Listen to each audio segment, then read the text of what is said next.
Let's welcome the next speaker. That will be Damir Suleymanov. He's the founder of VAPESBAR, an e-commerce business selling vapes. And I think that he's the most serial fuck-upper we have this time. Hello.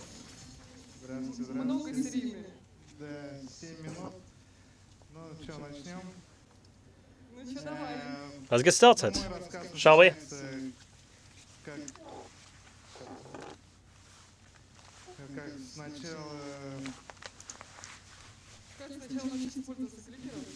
Now this is a story of how to use a clicker, right? It all started with my hobby, and this is how talks of successful businesses start. Mine wasn't, though. So I was a big fan of hookahs, just like Raphael, my wife's brother. And you know what, Raphael's zodiac sign is the ram, and he's a ram in real life. Like, you know, whenever he likes something, he sort of rams into it. That's him. You know, back then, in 2014, it was sort of fashionable. It was the new black to start hookah bars. We liked hookahs, so we thought that was a great idea. So we started looking for a good location. And the country adopted a law that bans smoking. So we decided, okay, we won't really open a hookah bar, but we had to do something. We couldn't just stay home. I won't tell you how we came up with this idea, but we came up with the idea of starting a brick-and-mortar store selling halal meat. We started looking for a location. We actually found a perfect location in Moscow, in a residential neighborhood, surrounded by lots and lots of big rise apartment blocks, and it's a standalone small building. We thought that was the perfect location. Well, it actually housed a sauna, a bathhouse before that, but we thought that was the best location we could find. So we rented it out, we started doing repairs there. You know what, when people do repairs, they usually, for some reason, believe they're great designers.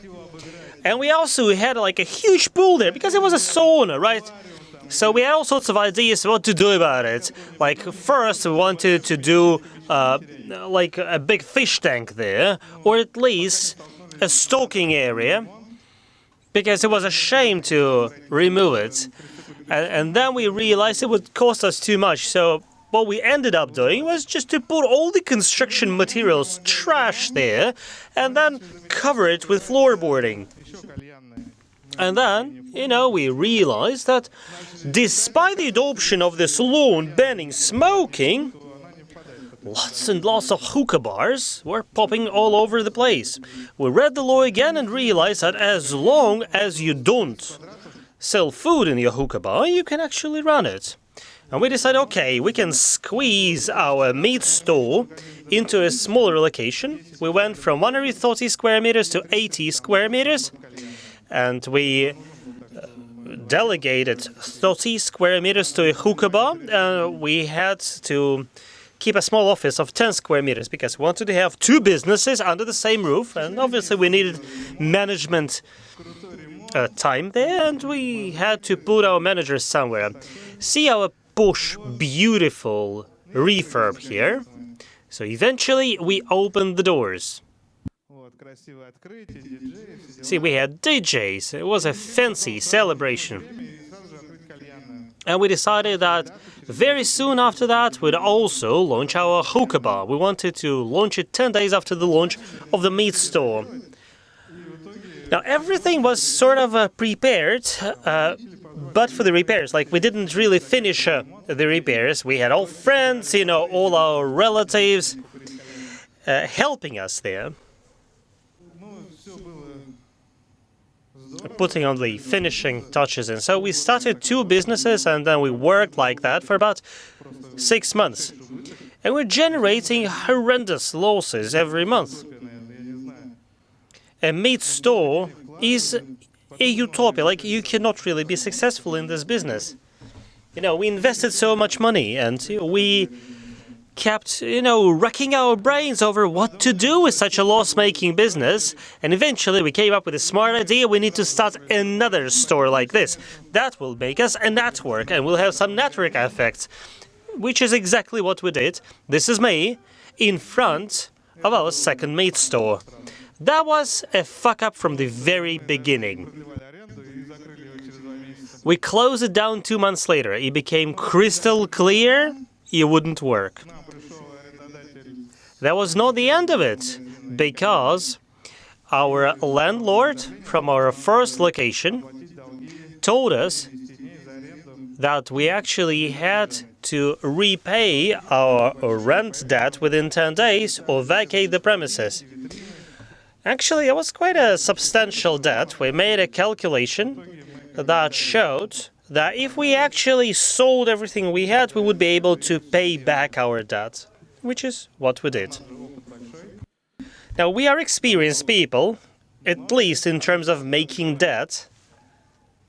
You need to leverage an asset like this. We realized that, okay, hookah bars must be a great business. So we started a hookah bar in the town of Nizhny Novgorod. Not, your regular hookah bar, the biggest hookah bar in Nizhny Novgorod. That's us at the opening party. Initially, we didn't have customers. Over time, we started acquiring them. Now, you might be getting this impression that I'm in the business of starting and quickly closing down new businesses. And you might be thinking, okay, these are spoiled little brats and they don't know how to make good use of their parents' money. This is not the case. We actually had to sell our cars, and we took out as many loans as we could, and we started asking our friends to do that for us. So eventually, I ran into problems with the lenders. Okay, now this one says Coca-Cola for Damir the loser.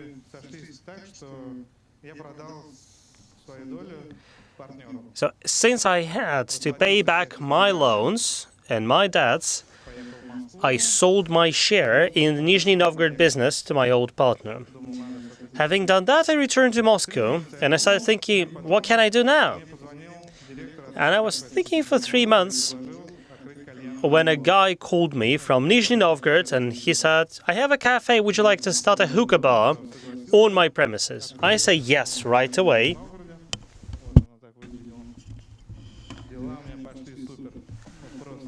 I was doing perfect, I was even able to repay some of my debts. I was already forecasting some profits. And then my business burned down. Literally.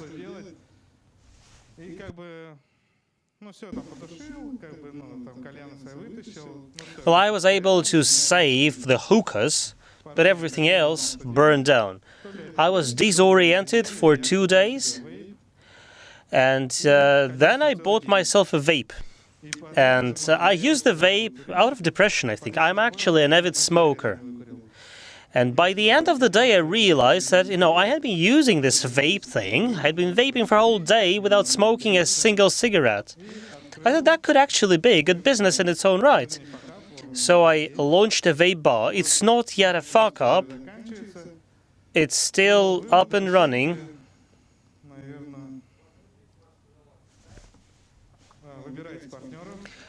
Well, these are my lessons learned. Choose your partners carefully.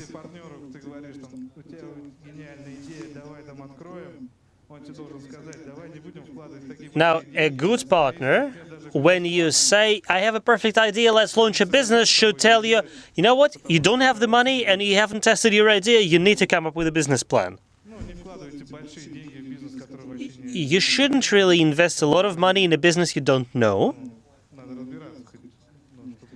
At least, a modicum of understanding is required to succeed. Advertise. Select the right places that have the right kind of traffic. and strive to achieve your dream and don't yield, don't give up.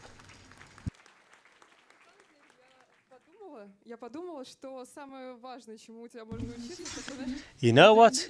I love the way you seem to be kind of meditative, reflective about your attitude to business. People, when they fuck up, they usually throw histrionics. They are in tantrum. How'd you like Damir's attitude? You know what? I was disoriented. I vaped for a day, and that's it.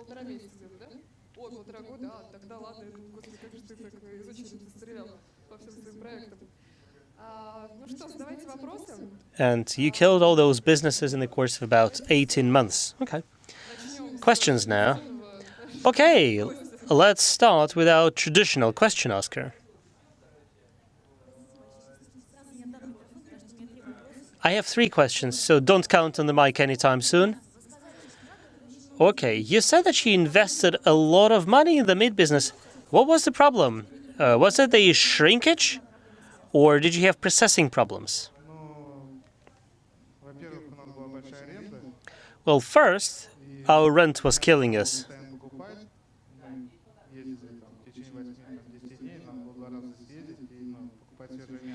Then we had to regularly buy fresh meat, at least every 4 days. We didn't really have processing problems. We produced khinkali, manti, and pelmeni.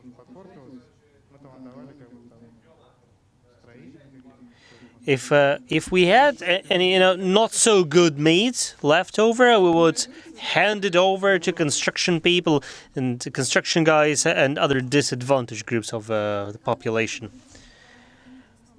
What kind of a rent rate can be sustained by a meat store per square meter? I don't have an answer. Okay. I don't think you can actually sustain any rent.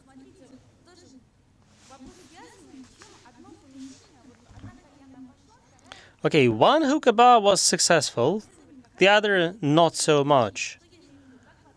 Do you understand what the difference was about? How did you calculate the traffic? Did you actually calculate the footfall, or did you calculate the number of people living nearby? Actually, I have 2 successful hookah bars. Now explain your statistics and analytics. You must have had it.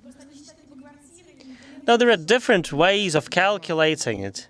We didn't really calculate, I'm sorry. We just thought that in Nizhny Novgorod, in the central street of the city, we will have people.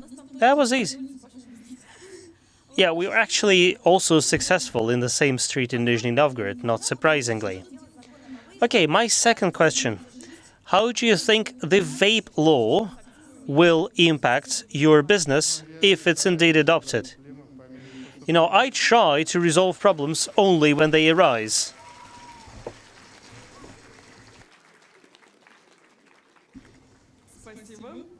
Thank you. Now, you're getting loads of questions. Gentleman in the second row, please.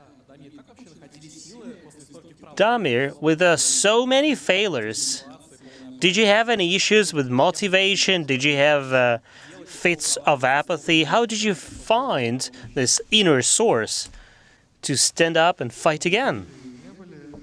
Well, both, yes and no. I certainly felt frustrated. I told you about my first fuck-up, and Raphael told me, we gotta do it. And up and we did it. I think that he thinks I was his fuck-up. But you didn't really toy with the idea of working as a manager for somebody else. You know what? We actually had huge debt, It made no sense whatsoever. Very few salaries would enable me to pay out debt like this. I would compare it to, say, a 15-year mortgage. Damir, have you found a partner who can stop you at the right time? No. I decided I would work alone. Is it okay now? Or do you think it might actually happen the way of the previous projects? It seems to be okay, then everything falls apart. Oh yeah, well, we're waiting for the vaping law to be adopted. Oh, it's good that you have an objective, right? At least you know your enemy. Over there? Gentleman in the center? Hi. Thanks for a great story. I was almost rolling on the floor with laughter. I understand that I shouldn't really ask you serious questions, but I'll still give it a try. Now, do you think you're now a better businessman? Or you still have this sort of easy come, easy go attitude? Let's give it a try. I have experience now, but you know what? Been there, done that. I keep repeating some of the old mistakes. Can you put a finger on how you have changed? Do you want a percentage answer or what? Well, I think, you know, I've scaled up by 70%, whatever that means. Level 70 or 70%?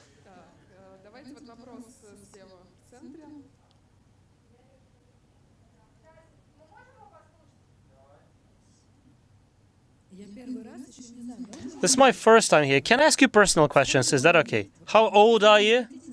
You don't have to answer if you... I'm 30. Okay, so that means you were 28 when you started. Yeah, more like 27. What did you do before that? I worked for somebody else. Where?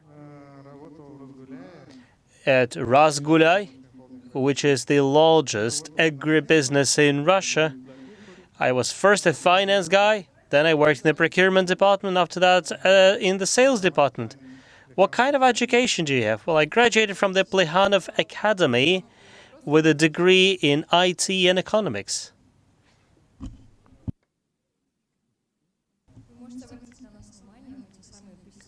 Well, we are actually the patrons of your great establishment in Pokrovsky, the one that burned down.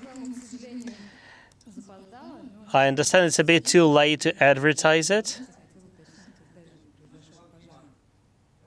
But do you remember when it burned down? On the 10th of June. Which year was that? This year. Well, then indeed, that was the right place. That was a great establishment. So you actually think that Damir is a good manager, right?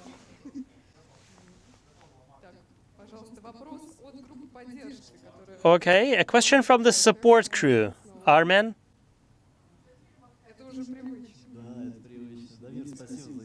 Thank you very much for your story, Damir. Now, my question is as follows. You lost a lot of money and 18 months. Now, imagine you go 18 months back with your experience now. Would you start it again? Would you go into this tobacco business? Or would you rather stay a procurement guy at Razgulai or some other company? I would certainly do it all over again. You know, those who work for themselves know the kind of kicks you can get from it. It's so difficult to work for somebody else after that. I'm really happy I went into my own business, despite all the fuck-ups.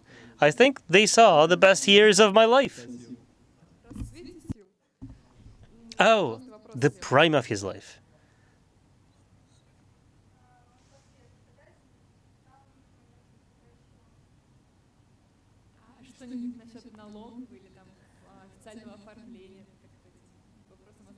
What about any taxation issues? Any official registration? I'm sorry, I don't understand the question. Well, I had all the documents required, you know, for all the cash equipment, till equipment. I was formally registered as an entrepreneur. For some reason, people have doubts about you, Damir. This will be the last question. Or are already tired of laughing?